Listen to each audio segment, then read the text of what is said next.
से कभी नहीं रुकती है, यौवन मद की बाढ़ नदी की किसे देख झुकती है।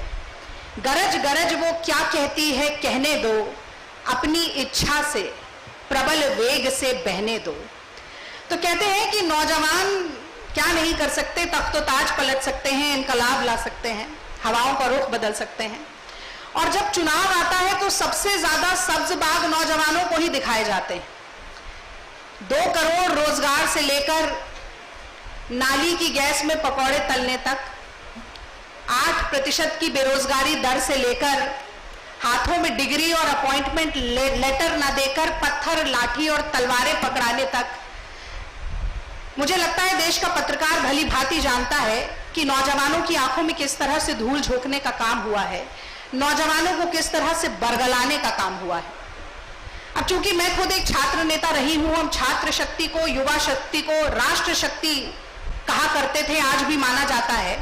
और ये कहा जाता है कि किसी भी देश के नवनिर्माण की नींव का पहला पत्थर नौजवान अपने कंधों पर ढोते हैं। ये कहा जाता है कि जब भी किसी देश का नाम विश्व पटल पर स्वर्णिम अक्षरों में लिखा जाता है तो उसकी कलम नौजवानों के हाथ में होती है।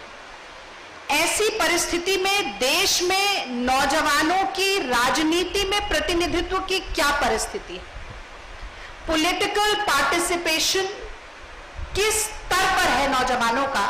मैं समझती हूं ये भारतीय राष्ट्रीय कांग्रेस के लिए और नव चिंतन संकल्प शिविर के लिए एक गहन समीक्षा का और गहन मंथन का विषय है। हम पार्टिसिपेटरी डेमोक्रेसी की बात करते हैं, अगर नौजवान उसका हिस्सा नहीं होगा, अगर नौजवान उससे विमुख होगा, तो क्या सच में लोकतांत्रिक मान्यताएं, लोकतांत्रिक प्रणाली इस देश में पूर्ण रूप से काम कर पाएगी? ये एक बड़ा सवाल है जो यूथ एजुकेशन और एम्प्लॉयमेंट कमिटी इस शिविर की बहुत ही गंभीरता से इस बात पर चर्चा कर रही है, डिलिबरेशन और डिस्कशन कर रही है।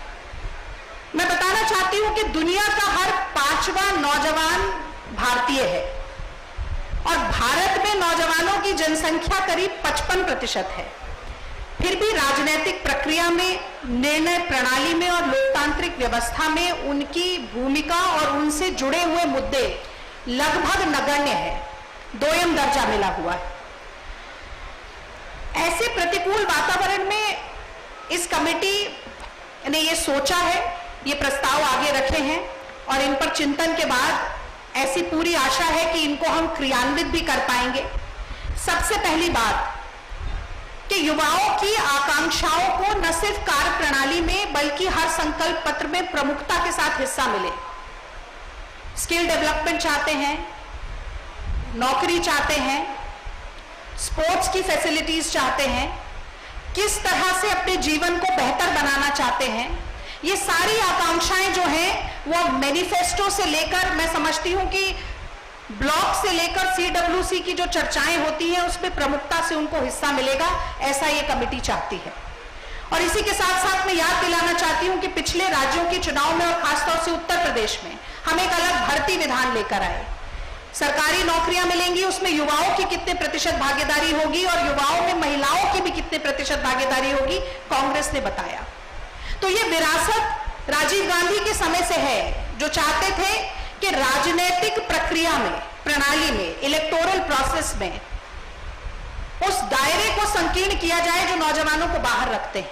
21 साल से 18 साल हमने उम्र कर दी और अब कांग्रेस पार्टी, भारतीय राष्ट्रीय कांग्रेस ये सोचती है कि 50 बिलो 50 ये फॉर्मूला अपनाना चाहिए।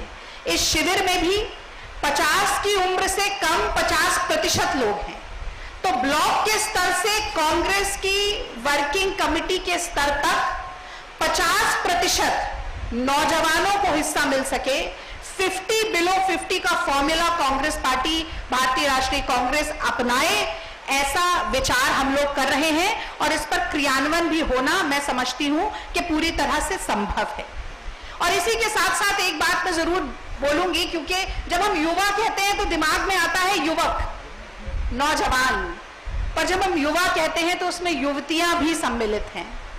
यानी कि gender diversity, caste diversity, religious diversity, regional diversity, जो युवा जब हम कहते हैं तो इसे इस एक बड़ी परिभाषा में जितनी विविधताएं आती हैं उन सबको भी बराबरी से हिस्सेदारी मिल सके, उन डाइवर्सिटीज को हम प्रिजर्व कर सके, अनेकता में एकता की मिसाल को हम इस परिपाटी पर भी हम पूरा खरा उतर पाए, ऐसी हमारी उम्मीद है।